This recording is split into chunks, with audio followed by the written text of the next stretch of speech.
नाशिकच्या कळवण आदिवासी विकास प्रकल्पाअंतर्गत असलेल्या कनाशी शासकीय शाळेतल्या तब्बल 51 विद्यार्थिनींना विषबाधा झाल्याचा धक्कादायक प्रकार समोर आलेला आहे। नाश्त्यासाठी दिलेल्या चिक्की आणि बिस्किटं खाल्ल्यानंतर या विद्यार्थिनींना अचानक सर्दी, खोकला, ताप, उलटी आणि मळमळ हा त्रास जाणवू लागला।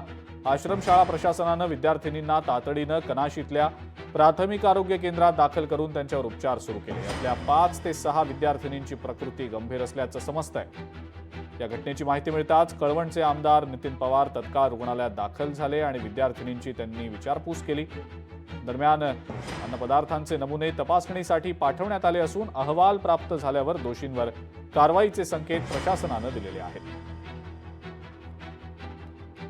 वातावरण किंवा व्हायरल इन्फेक्शनमुळे ताप झालेले, सर्दी, खोकला त्यांच्यासाठी सगळं डॉक्टरकडून त्यांना दवाई आणि ट्रीटमेंट झालेले होतं आणि ज्यांच्या थोडंसं सिरियस आहेत त्यांना आपण ॲडमिट केलेले होतो आणि त्यांचे उपचार चालू आहेत आणि आम्ही हे त्यांच्या ताप किंवा त्यांच्या आरोग्याच्या विषयावर पूर्ण कारवाई करून आणि त्यांच्या कशामुळे झालेले आहेत त्यांच्यावर आपण निर्दिष्ट करून त्यांच्यावर कारवाई करणार आहोत।